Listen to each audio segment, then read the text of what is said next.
ಚುನಾವಣೆ ಮುಗಿದಿದೆ. ಈ ಚುನಾವಣೆಯಲ್ಲಿ ಏನು ಇವತ್ತು ಅಕ್ರಮ ನಡೆದಿದೆ,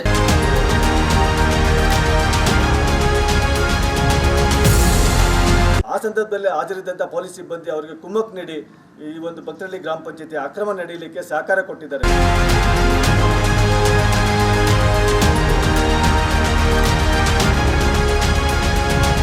ಮತ್ತೆ ಕರೆಕ್ಟ್ ನಿಜವಾದ ಮತಪತ್ರವನ್ನು ತಗೊಂಬಂದು ಯಾರಿಗೋ ಲೀಡ್ರ್ ಕೈಲಿ ಕೊಡೋದು, ಆ ಲೀಡ್ರ್ ತಗೊಂಡು ಹೋದಾಗ ಓಟ್ ಹಾಕಬೇಕಾದ್ರೆ 3-4 ಓಟ್ ಒತ್ತಿಬಿಟ್ಟು ಒಂದೇ ಸರಿ ಅಟ್ ಎ ಟೈಮ್ 3-4 ಒಳಗಡೆ ಹಾಕಿದ್ದಾರೆ.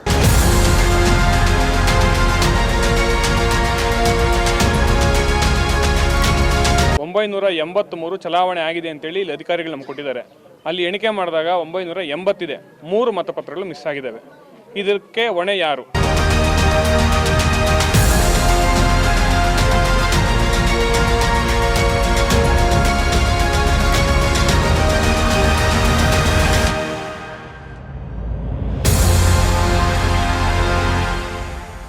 ಗ್ರಾಮಗಳ ವಿಕೇಂದ್ರೀಕರಣ ಆದಾಗ ಮಾತ್ರ ಜನರಿಗೆ ನ್ಯಾಯಾಧೀಕರಣ ಕೊಡ್ಬೋದು ಮತ್ತು ನ್ಯಾಯಯುತವಾಗಿ ಅವರಿಗೆ ಸೇವೆಯನ್ನು ಸಲ್ಲಿಸ್ಬೋದು, ಮೂಲಭೂತ ಸೌಲಭ್ಯಗಳನ್ನು ಸಮರ್ಪಕವಾಗಿ ಕೊಡ್ಬೋದು ಅಂತಕ್ಕಂಥ ಕನಸನ್ನು ಹೊತ್ತಿದ್ದದ್ದು ಮಹಾತ್ಮ ಗಾಂಧಿ.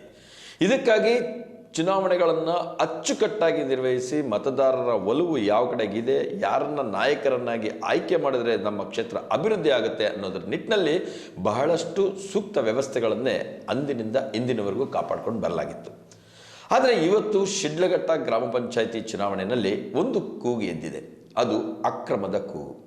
ಚುನಾವಣೆಯಲ್ಲಿ ಆಡಳಿತಾರೂಢ JDS ಪಕ್ಷದ ನಾಯಕರು ಬಹಳಷ್ಟು ಅಕ್ರಮವನ್ನು ಎಸಗಿದ್ದಾರೆ. ಅಕ್ರಮವನ್ನು ಎಸಗೋದ್ರ ಮುಖಾಂತರ ತಮ್ಮ ನಾಯಕತ್ವವನ್ನು ಬಲಪಡಿಸ್ಕೊಳ್ಳೋದಕ್ಕೆ ಹೊರಟಿದ್ದಾರೆ ಅಂತಕ್ಕಂಥ ಆರೋಪವನ್ನು ಈಗ ಬಹಳಷ್ಟು ನಾಯಕರು ವ್ಯಕ್ತಪಡಿಸ್ತಾ ಇದ್ದಾರೆ. ಅದರಲ್ಲೂ ಪ್ರಮುಖವಾಗಿ ಶಿಡ್ಲಘಟ್ಟ ತಾಲೂಕಿನ ಭಕ್ತರಳ್ಳಿ ಗ್ರಾಮ ಪಂಚಾಯಿತಿ ವ್ಯಾಪ್ತಿನಲ್ಲಿ ಬರ್ತಕ್ಕಂಥ ಒಂದು ಸ್ಥಾನ ಏನಿದೆ ಅದು ಬಹಳಷ್ಟು ಕುತೂಹಲಕಾರಿಯಾಗಿ ನಡೀತು. 513 ಮತಗಳು ಇಬ್ಬರು ಅಭ್ಯರ್ಥಿಗಳು ಪಡೆದು ಕೊನೆಗೆ ಲಾಟ್ರಿ ಮುಖಾಂತರ ಗೆಲುವನ್ನು ಕೂಡ ಸಾಧಿಸಬೇಕಾಯಿತು. ಆ ಗೆಲುವಿನ ತೆಕ್ಕೆ JDS ಪಕ್ಕಕ್ಕೆ ವಾಲಿತ್ತು. ಹಾಗಾಗಿ ಇವತ್ತು ಆ ಕ್ಷೇತ್ರದ ಅಭ್ಯರ್ಥಿಯಾಗಿರ್ತಕ್ಕಂಥ ಚಿದಾನಂದ ಮೂರ್ತಿ ನಮ್ಮೊಟ್ಟಿಗಿದ್ದಾರೆ. ಏನೆಲ್ಲ ಅಕ್ರಮಗಳು ಚುನಾವಣೆಯಲ್ಲಿ ಆಗಿದೆ ಅನ್ನೋದನ್ನು ಅವರು ವ್ಯಕ್ತಪಡಿಸ್ತಾರೆ ಮತ್ತು ಅವರ ಮನದಾಳದ ನೋವನ್ನು ಕೂಡ ಹಂಚ್ಕೊಳ್ಳೋದಕ್ಕೆ ಇಲ್ಲಿಗೆ ಬಂದಿದ್ದಾರೆ. ಏನೇನು ಅಕ್ರಮಗಳು ನಡೀತು, ಯಾವ ರೀತಿ ಆಯಿತು ಅಂತ ಅವರಿಂದನೇ ಕೇಳೋಣ. ನಮಸ್ಕಾರ. ಇವತ್ತು ಏನು ಚುನಾವಣೆ ಮುಗಿದಿದೆ, ಫಲಿತಾಂಶನೂ ಹೊರಬಿದ್ದಿದೆ. ಆದರೆ ಆ ಫಲಿತಾಂಶದಲ್ಲಿ ಯಾವುದೇ ರೀತಿಯಾದಂಥ ನ್ಯಾಯಯುತ ಇಲ್ಲ ಅಂತಕ್ಕಂಥ ಕೂಗನ್ನು ಹೊತ್ತು ಬಂದಿದ್ದೀರಿ. ಆ್ಯಕ್ಚುಲಿ ಏನಾಯಿತು? ಸರಿ, ದಿನಾಂಕ 8/12 ಚುನಾವಣೆ ಭಕ್ತರಳ್ಳಿ ಗ್ರಾಮ ಪಂಚಾಯತಿ ಭಾಗ 2ರ 131 ಒಂದು ಬೂತಲ್ಲಿ ಚುನಾವಣೆ ನಡೀತು. ಆ ಚುನಾವಣೆ ನಡೆದಂಥ ಸಂದರ್ಭದಲ್ಲಿ ಹಲವಾರು ಅಕ್ರಮಗಳು ಆ ಒಂದು ಮತಗಟ್ಟೆಯಲ್ಲಿ ನಡೀತು. ಅದಕ್ಕೆ ಏನು ಅಲ್ಲಿದ್ದಂತಹ ಪೊಲೀಸ್ ಅಧಿಕಾರಿ ಒಬ್ಬ ಸಹ ಅದಕ್ಕೆ ಸಾಥ್ ಕೊಟ್ಟಿದ್ದಾರೆ. ASI ಆಗಿರ್ತಕ್ಕಂಥವ್ರು, ಅವ್ರ ಹೆಸರು ನನಗೆ ಗೊತ್ತಿಲ್ಲ, ಬಟ್ ಅವರು ಆ ಒಂದು ಸಂದರ್ಭದಲ್ಲಿ ತುಂಬಾ ಅವರಿಗೆ ಸಾಥ್ ಕೊಟ್ಟಿದ್ದಾರೆ. ಮತ್ತು ಏನು ಮತಗಟ್ಟೆ ಅಧಿಕಾರಿಗಳು ಸಹ ನಿರ್ಲಕ್ಷ್ಯನ ಅಥವಾ ಅವರಿಗೆ ಶಾಮೀಲಾಗಿದ್ದಾರೋ ಅದು ಕೂಡ ನನಗೆ ಗೊತ್ತಿಲ್ಲ. ಬಟ್ ಅಲ್ಲಿ ಸಹ ಅಕ್ರಮ ನಡೆದಿದೆ. ಯಾವ ರೀತಿ ಅಕ್ರಮಗಳು ನಡೆದಿದೆ ಅಂದರೆ, ಈಗ ನಮ್ಮ ವಿರೋಧ ಪಕ್ಷದ ಅಲ್ಲಿ ನಾಯಕರು ಏನಿದ್ದಾರೆ, ಮತದಾರರು ಬರ್ತಾ ಇದ್ರೆ ಅವ್ರ ಹತ್ರ ಚೀಟಿ ಕಿತ್ಕೊಳ್ಳೋದು, ಅವರಿಗೆ ಆಸೆ ಅಂಶ ತೋರಿಸೋದು ಮುಖಾಂತರ ಅವರನ್ನು ಸೆಳೀತಕ್ಕಂಥ ಮತಗಟ್ಟೆ ಏನು ಒಂದು ವ್ಯಾಪ್ತಿ ಇತ್ತು, ಮತದಾನದ ಒಂದು ಹೊರಗಡೆ ನಿಷೇಧ ಪ್ರದೇಶ ಇತ್ತು, ಅದ್ರ ಒಳಗಡೆನೂ ಸಹ ಬಂದು ಕ್ಯಾನ್ವಾಸ್ ಮಾಡಿದ್ದಾರೆ, ಚೀಟಿಗಳನ್ನು ಕಿತ್ಕೊಂಡಿದ್ದಾರೆ ಅಕ್ರಮವಾಗಿ. ಅಂದ್ರೆ ನೀವು ಹೇಳ್ತಾ ಇರ್ತಕ್ಕಂಥದ್ದು ಮತದಾನ ಎಲ್ಲಿ ನಡೀತು, ಭಕ್ತರಳ್ಳಿ ನಿಮ್ಮ ಮತಗಟ್ಟೆನಲ್ಲಿ, ಅಲ್ಲೇ ಅಕ್ರಮ ಶುರುವಾಯಿತು. ಅಲ್ಲೇ ಸ್ಟಾರ್ಟ್ ಆಗಿದೆ ಸರ್. ಅಂದ್ರೆ ಈಗ ಕಾನೂನಾತ್ಮಕವಾಗಿ ಸಪೋರ್ಟ್ ಮಾಡಬೇಕಾಗಿರ್ತಕ್ಕಂಥದ್ದು ನ್ಯಾಯಯುತವಾಗಿ ಚುನಾವಣೆ ನಡೆಯೋದಕ್ಕೆ. ಆದ್ರೆ ಪೊಲೀಸ್ ಇಲಾಖೆ ಯಾಕೆ ಇಲ್ಲಿ ವೈಫಲ್ಯ ಆಯಿತು? ತಕ್ಷಣ ನೀವೇನು ಕ್ರಮ ತೆಗೆದುಕೊಳ್ಳಿಲ್ವಾ? ಇಡೀ ಇಲಾಖೆ ನಾನು ವೈಫಲ್ಯ ಅಂತ ಹೇಳ್ತಾ ಇಲ್ಲ. ಅಲ್ಲಿ ನಮಗೆ ನೀಡಿರ್ತಕ್ಕಂಥ ಒಬ್ಬ ವ್ಯಕ್ತಿ ಅದಕ್ಕೆ ಸಂಪೂರ್ಣವಾಗಿ ಅವರಿಗೆ ಆ ಪಕ್ಷದ ಏಜೆಂಟ್ ಅಂತ ವರ್ತನೆ ಮಾಡಿ ಅವರಿಗೆ ಸಹಾಯ ಮಾಡಿಕೊಟ್ರು. ಯಾವ್ಯಾವ ರೀತಿ ಸಹಾಯ ಮಾಡಿದ್ರು ಸರ್? ಸರ್, ನಮ್ಮ ಕಾರ್ಯಕರ್ತರು ಯಾರಾದರೂ ಹೋದ್ರೆ ಅವ್ರನ್ನ ಬೈರೋದು, ಹೊರಗಡೆ ಕಳಿಸೋದು ಎಲ್ಲ ಮಾಡಿ ಯಾವುದಕ್ಕೆ ನಮ್ಮನ್ನ ಆ ಕಡೆ ಸುಳಿದೆ ಮಾಡ್ತಾ ಇದ್ದಾರೆ. ಅದೇ ಆಪೋಸಿಟ್ ಪಾರ್ಟಿಯವರು ಅವ್ರ ಜೊತೆ ಶಾಮೀಲಾಗಿರ್ತಾರೆ. ಅವ್ರ ಒಳಗಡೆ 5 ಜನ 10 ಜನ ಇದ್ರೂ ಸಹ ಅವ್ರು ಯಾವುದೇ ಆಕ್ಟಿವಿಟೀಸ್ ಮಾಡಿದ್ರು ಸಹ ಅವರನ್ನು ಯಾವುದೇ ರೀತಿಯ ನಿಷೇಧಾಜ್ಞೆಯಲ್ಲಿ ಒಳಪಡಿಸ್ತಾ ಇರತಕ್ಕಂಥ ರೀತಿಯಲ್ಲಿ ಅವರಿಗೆ ಸಹಕಾರ ನೀಡಿದ್ದಾರೆ.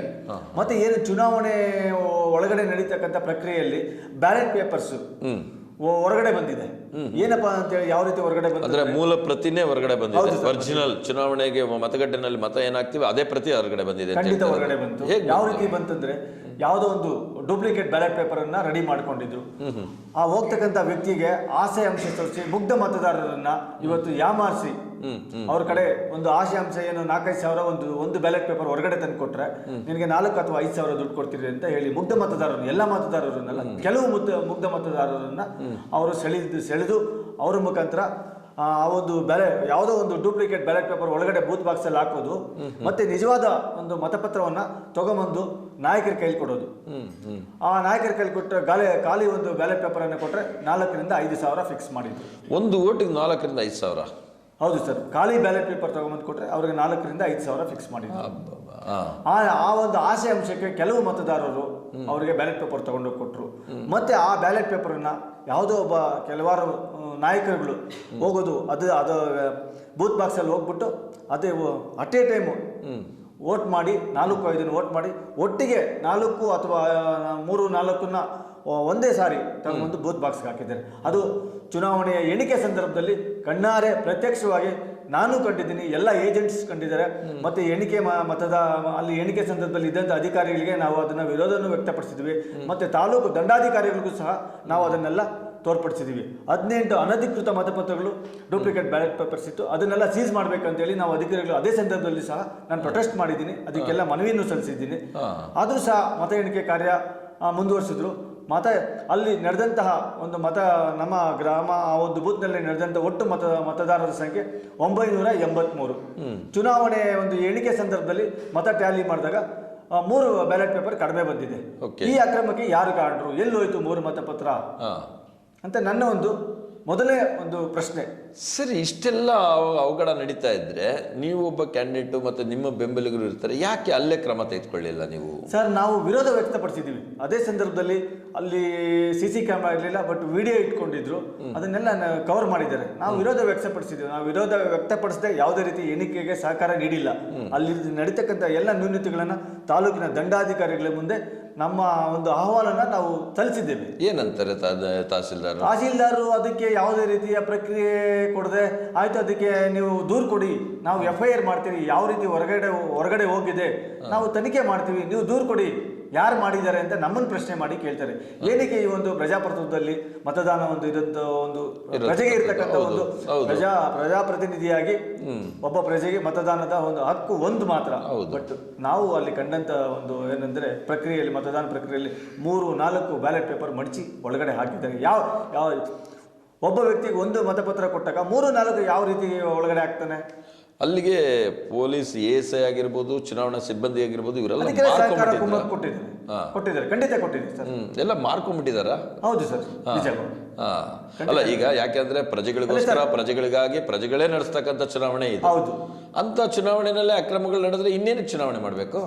ಏನೇ ಆಗಲಿ ವಿರೋಧ ಪಕ್ಷದವರು ಒಬ್ಬ ಅಭ್ಯರ್ಥಿನ ಟಾರ್ಗೆಟ್ ಮಾಡೋದು, ಇಡೀ ಪಂಚಾಯತಿ ವ್ಯಾಪ್ತಿಯಲ್ಲಿ ಒಂದು ಅಭ್ಯರ್ಥಿನ ಸೋಲಿಸಿದ್ರೆ ಪಕ್ಷ ನಿರ್ನಾಮ ಮಾಡಬೇಕು, ಆ ನಾಯಕನ ಹಿಮ್ಮೆಟ್ಟಿಸಬೇಕು, ಅವನು ಕುಗ್ಗಿಸ್ಬೇಕು ಅನ್ನೋದೇ ಒಂದು ಮುಖ್ಯ ಧ್ಯೇಯ ಆಗಿತ್ತು. ಹಾಗಾದ್ರೆ ಭಕ್ತರಳ್ಳಿನಲ್ಲಿ ಪ್ರಬಲವಾದ ನಾಯಕರು, ಹಾಗಾಗಿ ನಿಮ್ಮ ಮೇಲೇನೆ ಟಾರ್ಗೆಟ್ ಇಟ್ಕೊಂಡು ಮಾಡಿರ್ತಕ್ಕಂಥ election pre planned, well organised plan ಆಗಾದ್ರೆ ಇದು. ಖಂಡಿತ ಸರ್, ಇದು ನೀವು ಯಾವುದೇ ಮತದಾರರ ಹತ್ರ ಹೋದ್ರೂ ಸಹ ನನ್ನ ಪರವಾಗಿ ಮತದಾರರು ಒಳ್ಳೆ ಅಭಿಪ್ರಾಯ ಇದೆ. ಯಾವ ಮತದಾರರೇ ನೀವು ಗ್ರಾಮದಲ್ಲಿ ನೀವು ಕನ್ಸಲ್ಟ್ ಮಾಡಿದ್ರು ಉತ್ತಮ ವ್ಯಕ್ತಿ, ಒಳ್ಳೆ ತಂದೆಯಿಂದ ಕೆಲಸ ಮಾಡೋ ವ್ಯಕ್ತಿ ಇದ್ದಾನೆ, ಪಾರ್ಟಿ ಕಟ್ಟುವಂಥ ಛಲ ಇಟ್ಕೊಂಡು ನಾನು ಪಾರ್ಟಿ ಕಟ್ಕೊಂಬಂದಿನಿ. ಬಟ್ ಯಾರಿಗೂ ನಾವು ತೊಂದರೆ ಯಾವತ್ತೂ ಮಾಡಿಲ್ಲ, ಯಾವುದೇ ಕೆಟ್ಟ ನಾನು ಪ್ರಾಕ್ಟೀಸಲ್ಲಿ ನಾನು ಮಾಡಲೂ ಇಲ್ಲ, ಯಾರಿಗೂ ನಾನು ತೊಂದರೆನೂ ಕೊಟ್ಟಿಲ್ಲ. ಅಂಥದ್ರಲ್ಲಿ ಇಂಥ ಒಬ್ಬ ವ್ಯಕ್ತಿ, ಒಳ್ಳೆ ವ್ಯಕ್ತಿ, ನಾಯಕನನ್ನು ಅವರು ಪ್ಲಾನ್ ಆಗಿ ಕುಗ್ಗಿಸ್ಬೇಕು ಅನ್ನೋದೇ ಮುಖ್ಯ ಈ ಚುನಾವಣೆಯ ಉದ್ದೇಶ ಆಗಿತ್ತು. ಆ ಒಂದು ಉದ್ದೇಶನ ಈಡೇರಿಸಿಕೊಳ್ಳಿಕ್ಕೆ ಏನೆಲ್ಲ ಅಕ್ರಮ ಪ್ರಯತ್ನಗಳು ಮಾಡಬೇಕು ಅದನ್ನೆಲ್ಲ ಮಾಡಿ ಸಂಪೂರ್ಣವಾಗಿ ನನ್ನ ಕುಗ್ಗಿಸುವಂಥ ಪ್ರಯತ್ನದಲ್ಲಿ ಸಫಲರಾಗಿದ್ದಾರೆ. ಅವರು ನನ್ನನ್ನು ವಿಫಲಗೊಳಿಸಿದ್ದಾರೆ. ಇದ್ರ ಬಗ್ಗೆ ನಿಮ್ಗೆಲ್ಲೂ ಚುನಾವಣೆ ಮತದಾನದ ಸಮಯಕ್ಕೆ ಎಲ್ಲೂ ಒಂದು ಕಡೆ ಕ್ಲೂ ಸಿಕ್ಲಿಲ್ವಾ ನಿಮಗೆ? ಇಂಥದ್ದೇನೋ ಒಂದು ನಡೀತಾ ಇದೆ, ಮೋಸದ ಕಪಟ ನಡೀತಾ ಇದೆ. ಸರ್, ಏನಾಗಿದೆ ಅಂದರೆ ನಮ್ಮ ಗ್ರಾಮದಲ್ಲಿ ಚುನಾವಣೆ ನಡೆದರೆ ನಮ್ಮ ಪಕ್ಷದ ಯಾವುದೇ ಹುಡುಗರು ಇರ್ಬೋದು, ಯಾರೂ ಸಹ ನಾವು ಅಕ್ರಮಗಳ ಕಡೆ ಹೋಗೋದಿಲ್ಲ. ನಾವೆಲ್ಲ ಒಂಥರ ಡಿಗ್ನಿಫೈಡ್, ಕ್ವಾಲಿಫೈಡ್ ಜನ.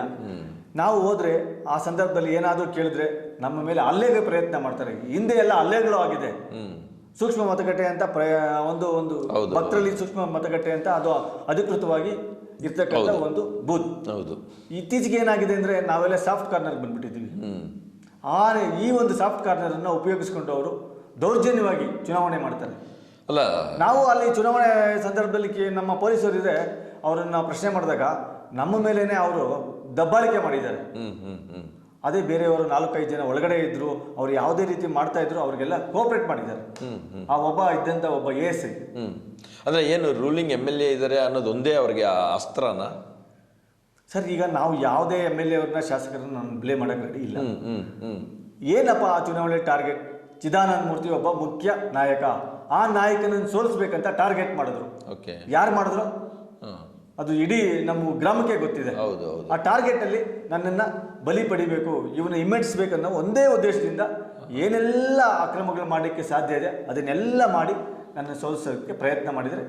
ಈಗ ನೀವೊಂದು ಮಾತು ಹೇಳ್ತಾ ಇದ್ರಿ, 583 ಮತಗಳು ಆಗಿರ್ತಕ್ಕಂಥ ಚಲಾವಣೆ ಆಗಿರ್ತಕ್ಕಂಥದ್ದು, ಬಟ್ ಬ್ಯಾಲೆಟ್ ಬಾಕ್ಸಲ್ಲಿ ಇರ್ತಕ್ಕಂಥದ್ದು 580. ಹಾಗಾದರೆ 3 ಮತಗಳು ಏನಾಯಿತು ಸರ್? ಅದಕ್ಕೆ ಅಧಿಕಾರಿಗಳ ಬೇಜವಾಬ್ದಾರಿ ಮತ್ತು ಅವರಿಗೆ ಸಹಕಾರ ನೀಡಿ ಯಾವ ರೀತಿ ಅವರಿಗೆ ಯಾವ ಒಂದು ನ್ಯೂನತೆಗಳಿನ ಮುಖಾಂತರ ಈ ಥರ ಬ್ಯಾಲೆಟ್ ಪೇಪರ್ ಹೋಗಿದೆ ಅಂತೇಳಿ ಅದಕ್ಕೂ ಏನಪ್ಪ ಉದಾಹರಣೆ ಅಂತಂದರೆ, ಅನಧಿಕೃತ ಮತಪತ್ರಗಳನ್ನು ಒಳಗಡೆ ಹಾಕ್ಬಿಟ್ಟು ಈ ಆಚೆ ಕಡೆ ತರೋ ಪ್ರಯತ್ನದಲ್ಲಿ 3 ಮತಪತ್ರಗಳ ಮಿಸ್ಯೂಸ್ ಮಾಡಲಿಕ್ಕೆ ಇದೆಲ್ಲ ಕಾರಣ. ಅಧಿಕಾರಿಗಳ ಒಂದು ಬೇಜವಾಬ್ದಾರಿತನ ಮತ್ತು ಆ ಒಂದು ಅಕ್ರಮಕ್ಕೆ ಅವರು ಸಹ ಕಾರಣಕರ್ತರಾಗಿದ್ದಾರೆ ಅಂತ ನನ್ನ ಒಂದು ಅಭಿಪ್ರಾಯ. ಈಗ ಅಕ್ರಮ ಅನ್ನೋದು ಗೊತ್ತಾಗಿದ ತಕ್ಷಣ ರಿಎಲೆಕ್ಷನ್ಗೂ ಅಥವಾ ರೀಕೌಂಟಿಂಗು ಒಂದು ಅವಕಾಶ ಇತ್ತಲ್ಲ, ಯಾಕೆ ಮಾಡಲಿಲ್ಲ ಸರ್? ನಾವು ಈಗ ಚುನಾವಣೆ ಮತ ಎಣಿಕೆ ಕೇಂದ್ರಕ್ಕೆ ಹೋದಾಗೆ ನಮಗೆ ಕರೆಕ್ಟಾಗಿ ನಮಗೆ ಎಲ್ಲೋ ಒಂದು ಕಡೆ ಮತದಾರರು ಸ್ವಲ್ಪ ಇದ್ರ ಬಗ್ಗೆ ಒಂದು ಸಂಶಯ ವ್ಯಕ್ತಪಡಿಸಿದ್ರು.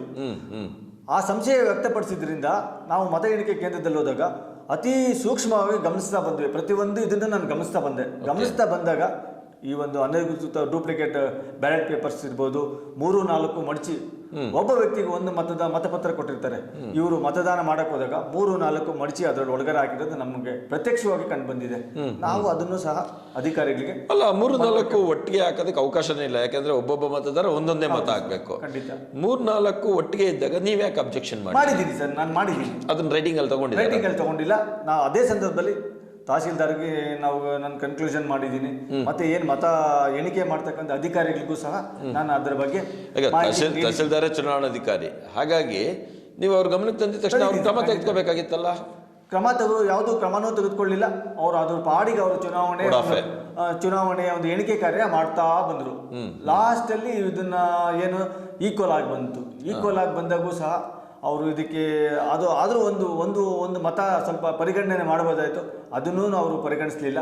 ನಾವು ಅದನ್ನೆಲ್ಲ ನಾವು ಸ್ವಲ್ಪ ಅದಕ್ಕೆ ವಿರೋಧ ವ್ಯಕ್ತಪಡಿಸಿದ್ವಿ. ನಿಮ್ಮ ಏನದು ಒಂದು ಮತ ನಿಮ್ಮ ಪರವಾಗಿತ್ತ? ನನ್ನ ಪರವಾಗಿತ್ತು ಸರ್. ಯಾಕೆ ರಿಜೆಕ್ಟ್ ಮಾಡಿದ್ರು ಅದನ್ನ? ಅದು ಮತದಾರ ಸ್ವಲ್ಪ ಏನು ಮಾಡಿದ್ದ ಅಂದರೆ ಬ್ಯಾಲೆಟ್ ಪೇಪರಲ್ಲಿ 4 ಚಿಹ್ನೆ ಬರಬಾರ್ದು ಅಂತ ಹೇಳಿದ್ರು. ಅವ್ರು ನನ್ನ ಸಪೋರ್ಟಿವ್ ಆಗಿ ಇನ್ನೊಂದು ಮತ ಕೊಟ್ಟಿದ್ರು. 3ಕ್ಕೆ 3 ಒಬ್ಬ ವ್ಯಕ್ತಿ 3 ಮತ ಮಾಡಬೇಕಾಗಿತ್ತು. 3 ಮತ ಮಾಡಿದ್ದಾರೆ. ಬಟ್ ಒಂದರಲ್ಲಿ ಸ್ವಲ್ಪ ಇಂಕ್ ಎಕ್ಸ್ಪ್ರೆಷನ್ ಕಡಿಮೆ ಇದ್ರಿಂದ ಸ್ವಲ್ಪ ಸಪೋರ್ಟಿವ್ ಆಗಿ ಇನ್ನೊಂದು ಕಡೆ ಅವರು ಎಕ್ಸ್ಪ್ರೆಸ್ ಮಾಡಿದ್ರು. ಅದನ್ನ ಅವರು ಇನ್ವ್ಯಾಲಿಡ್ ಮಾಡಿದ್ರು. ಓಕೆ, ಈಗ ನೆಕ್ಸ್ಟ್ ಏನಾಗಾದ್ರೆ ನಿಮ್ಮ ಕೂಗು ಏನಾಗಾದ್ರೆ? ನಮ್ಮ ಕೂಗು ಏನಂದ್ರೆ ಸರ್, ಇವತ್ತು ಪ್ರಜಾಪ್ರಭುತ್ವದ ಕಗ್ಗೋಲಾಗಿದೆ. ಮತದಾರರಿಗೆ ಆಸೆ ಅಂಶ ಒಡ್ಡಿ ಚುನಾವಣೆ ನಡೆಸಿ ಅಕ್ರಮವಾಗಿ ಚುನಾವಣೆಯನ್ನು ಗೆಲ್ಲಲಿಕ್ಕೆ ಅವರು ಪ್ರಯತ್ನ ಮಾಡಿದ್ದಾರೆ. ಇದಕ್ಕೆ ಏನು ಚುನಾವಣಾ ಆಯೋಗ ಇದೆ, ಇದನ್ನ ರದ್ದುಪಡಿಸಬೇಕು. ಅಕ್ರಮ ಮತದಾನ ನಡೆದಿರೋದನ್ನು ರದ್ದುಪಡಿಸಿ ಮರು ಮತದಾನಕ್ಕೆ ಒಂದು ಆದೇಶ ಕೊಡಬೇಕು.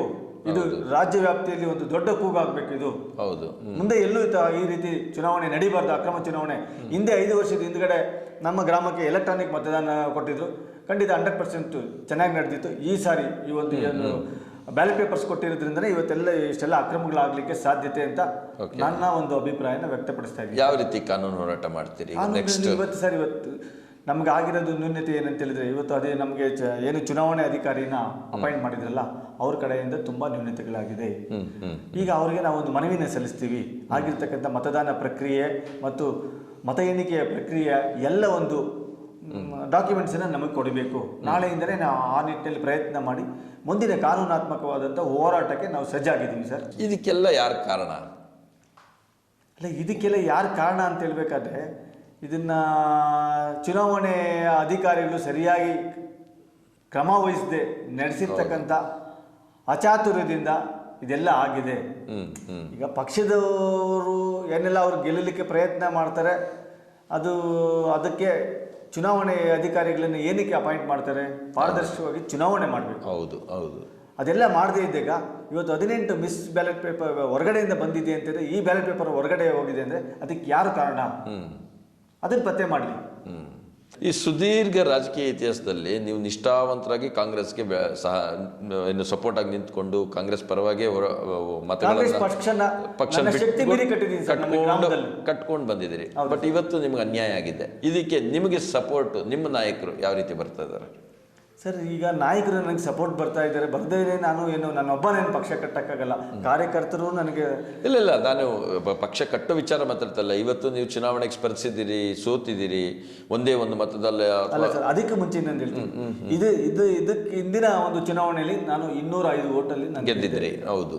ಅದಕ್ಕೆ ಮತದಾರರ ಒಂದು ಆಶೀರ್ವಾದ ನನ್ನ ಮೇಲೆ ಇರತಕ್ಕಂಥ ಪ್ರೀತಿ ಹೌದು ಅತಿ ಹೆಚ್ಚು. ಒಂದು ಗ್ರಾಮ ಪಂಚಾಯತಿ ಮಟ್ಟದಲ್ಲಿ 1000 ಓಟ್ ಇರೋ ಕಡೆ 205 ಓಟಲ್ಲಿ ನನ್ನ ಗೆಲ್ಸಿದ್ದಾರೆ ಅಂದರೆ ಮತದಾರರ ಒಂದು ಪ್ರೀತಿ ವಿಶ್ವಾಸ ಗಳಿಸಿದ್ದೀನಿ ಅಂತ ಸಾಬೀತಾಯಿತು. ಹೌದು. ಆ ಸಾಬೀತು ಮತ್ತೆ ಜನ ಸಾಬೀತು ಮಾಡ್ತಾರೆ ಅಂತೇಳಿ ಈ ಚುನಾವಣೆಯಲ್ಲಿ ಅದನ್ನು ವಿರೋಧ ಪಕ್ಷವರು ಅರ್ಥ ಬಿಟ್ಟು ಇದಕ್ಕೆ ಏನೆಲ್ಲ ಪ್ಲಾನ್ ಮಾಡಬೇಕಂತ ಪ್ಲಾನ್ಡ್ ಚುನಾವಣೆ ಮಾಡಿ ಅಕ್ರಮಗಳನ್ನು ಎಸಗಿ ಅದರ ಮುಖಾಂತರ ಇವತ್ತು ಸೋಲಿಸಿರೋದು. ನನ್ನ ಚದುರಂಗದಲ್ಲಿ ಅವರು ಒಳ್ಳೆ ಕಾಯಿನೆಗಳು ಮೂವ್ ಮಾಡಿದ್ದಾರೆ. ನೀವು ಒಂದು ಸ್ವಲ್ಪ ವೀಕ್ ಆಗಿದ್ದೀರಿ ಅಂತ ಅನ್ನಿಸ್ತಾ ಇದೆ. ಅಲ್ಲಲ್ಲ, ನಾವು ವೀಕ್ ಆಗಿಲ್ಲ, ಎಲ್ಲ ರೀತಿ ಮಾಡಿದ್ವಿ. ಬಟ್ ಸ್ವಲ್ಪ ವಿರೋಧ ಪಕ್ಷದ ಅಕ್ರಮಗಳಿಂದ ಚುನಾವಣೆ ಕಾಯಿನಲ್ಲಿ ಯಾವುದು ಹಿಂದಕ್ಕೆ ಬಂದಿಲ್ಲ, ಅಥವಾ ಜನರ ಪ್ರೀತಿ ವಿಶ್ವಾಸದಲ್ಲೂ ನಾವು ಹಿಂದಕ್ಕೆ ಬಂದಿಲ್ಲ. ಬಟ್ ಅಕ್ರಮಗಳ ಎಸಗಿದ್ರಿಂದ ಮಾತ್ರ ಈ ಒಂದು ಚುನಾವಣೆಯಲ್ಲಿ ಸೋಲನ್ನು ಕಾಣಬೇಕಾಯ್ತು. ಇದಕ್ಕೆ ನಿಜವಾದ ಚುನಾವಣೆ ಇವತ್ತು ನಡೀಲಿ. ಜನರ ವಿಶ್ವಾಸ ಇದೆ, ಪ್ರೀತಿ ಇದೆ. ಅದನ್ನು ಯಾವ ರೀತಿ ಪಡಿಬೇಕಂತ ನನ್ಗೆ ಜನಾಶೀರ್ವಾದ ಇದೆ ಸರ್. ಖಂಡಿತ ಇಲ್ಲಿಂದ ಮುಂದಿನ ಹೋರಾಟಕ್ಕೆ ನಿಮ್ಮ ಬ್ಲಾಕ್ ಕಾಂಗ್ರೆಸ್ ಅಧ್ಯಕ್ಷರು ಯಾವ ರೀತಿ ಸಪೋರ್ಟ್ ಕೊಡಕ್ಕೆ ಮುಂದೆ ಬಂದಿದ್ದಾರೆ? ಈಗ ನನ್ನ ಪಕ್ಷದ ಎಲ್ಲ ನಾಯಕರು ನನ್ನ ಪರವಾಗಿ ನಿಲ್ತಾರೆ, ಅದರಲ್ಲಿ ಎರಡು ಮಾತಿಲ್ಲ. ಯಾವುದೇ ಗುಂಪುಗಳ ನಾಯಕರು ಕೂಡ ನನ್ನ ಬಗ್ಗೆ ಏನು ಭೇದ ಭಾವ ಇಲ್ಲ. ಈಗ ನನಗೆ 2 ಗುಂಪು ಇರ್ಬೋದು, 3 ಗುಂಪು ಇರ್ಬೋದು, ಎಲ್ಲ ನಾಯಕರು ಸಹ ನನ್ನ ಕಡೆ ಸಪೋರ್ಟ್ ಇದ್ದಾರೆ. ಈಗ ತಾಲೂಕಲ್ಲಿ ಏನಾಗ್ಬಿಟ್ಟಿದೆ, ಆ ಗುಂಪಿದೆ ಈ ಗುಂಪಿದೆ ಅಂತ ಒಂದು ವಾತಾವರಣ ನಿರ್ಮಾಣ ಆಗಿದೆ. ಬಟ್ ಯಾವುದೇ ಗುಂಪಿನ ನಾಯಕರು ಸಹ ನನ್ನ ಜೊತೆ ಕೈ ಜೋಡಿಸ್ತಾರೆ, ನನಗೆ ಬೆಂಬಲವಾಗಿ ನಿಲ್ತಾರೆ. ನನಗೆ ಎಲ್ಲರ ಆಶೀರ್ವಾದ ಇದೆ ಸರ್. ಈಗ ನಿಮ್ಮ ಕೂಗು ಫೈನಲ್ ಆಗಿ ಇದೊಂದು ಅಕ್ರಮ ಆಗೋಗಿದೆ, ನೆಕ್ಸ್ಟ್ ಏನಾಗಬೇಕು ಅನ್ನೋದು ನಿಮ್ಮ ಆಹ್ವಾನ? ಈಗ ನಾಳೆಯಿಂದನೇ ಈಗ ಚುನಾವಣಾಧಿಕಾರಿಗಳ ಏನು ನಮ್ಮ ಗ್ರಾಮಕ್ಕೆ ಚುನಾವಣಾಧಿಕಾರಿಗಳಾಗಿ ಆಯ್ಕೆ ಆಗಿದ್ರೆ ಅವ್ರ ಬಳಿ ನಾವು ನಮ್ಮ ಅಹವಾಲುಗಳನ್ನು ನಾವು ಕೊಡ್ತೀವಿ. ಅದಕ್ಕೆ ಅವರು ಕಾನೂನಾತ್ಮಕವಾಗಿ ಇರ್ತಕ್ಕಂಥ ದಾಖಲೆಗಳನ್ನು ನಮಗೆ ನೀಡಬೇಕು. ಕಾನೂನಾತ್ಮಕವಾಗಿ ಇರ್ತಕ್ಕಂಥ ದಾಖಲೆಗಳನ್ನು ನೀಡಿದಾಗ ಮುಂದಿನ ಕಾನೂನು ಹೋರಾಟ ನಮಗೆ ಮರು ಮತದಾನ ಮಾಡಬೇಕು ಅನ್ನೋ ನಿಟ್ಟಿನಲ್ಲಿ ನಾನು ಕೋರ್ಟ್ಗೆ ಹೋಗ್ತೀನೋ ಅಥವಾ ಮೇಲಿನ ಅಧಿಕಾರಿಗಳ ಹತ್ರ ಹೋಗ್ತೀನೋ, ಎಲ್ಲ ಪ್ರಯತ್ನಗಳು ನಾನು ಮಾಡ್ತೀನಿ ಸರ್. ಸದ್ಯಕ್ಕೆ ನಿಮ್ಮ ಹಕ್ಕೊತ್ತಾಯ ಮರು ಮತದಾನ ಆಗಲೇಬೇಕು ಅನ್ನೋದು ಆಗಲೇಬೇಕು. ಖಂಡಿತ ಮರು ಮತದಾನ ನ್ಯಾಯಕ್ಕೋಸ್ಕರ ಕೂಗಾಡೋದ್ರಲ್ಲಿ ತಪ್ಪೇನಿಲ್ಲ. ಖಂಡಿತ ನಾನು ನ್ಯಾಯಕ್ಕೋಸ್ಕರ ಸರ್ ಅವಷ್ಟು. ಹಾಗಾಗಿ ಓಕೆ, ಇದಿಷ್ಟು ಪಂಚಾಯಿತಿ ಚುನಾವಣೆಯಲ್ಲಿ ಸ್ಪರ್ಧಿಸಿ ಅನ್ಯಾಯಕ್ಕೆ ಒಳಗಾಗಿರ್ತಕ್ಕಂಥ ಚಿದಾನಂದ ಮೂರ್ತಿರವರ ಮಾತುಗಳು. ತಮ್ಮ ಮತದಾನದ ಹಕ್ಕು ಮತ್ತು ನಮ್ಮ ಗೆಲುವಿನ ಹಕ್ಕು ಇವೆರಡು ನಮ್ಮ ಹಕ್ಕಾಗಿದೆ. ಹಾಗಾಗಿ ಈ ಹಕ್ಕಿನಲ್ಲಿ ನಡೆದಿರ್ತಕ್ಕಂಥ ಅನ್ಯಾಯದ ವಿರುದ್ಧ ನಾವು ಸೆಟೆದು ನಿಲ್ತೀವಿ ಮತ್ತು ಕಾನೂನಾತ್ಮಕವಾಗಿ ಹೋರಾಟವನ್ನು ಮುಂದುವರಿಸ್ತೀವಿ. ನಾಳೆಯಿಂದನೇ ನಮ್ಮ ಹೋರಾಟ ಶುರು ಅಂತಕ್ಕಂಥ ಮಾತನ್ನು ಇವರು ಹೇಳ್ತಾ ಇದ್ದಾರೆ. ಇದಕ್ಕೆ ನ್ಯಾಯಯುತವಾಗಿ ಸಲ್ಲಬೇಕಾಗಿರ್ತಕ್ಕಂಥ ಗೌರವ ಸಲ್ಲಲಿ ಅನ್ನೋದು ಕೂಡ ನಮ್ಮ ಆಶಯ.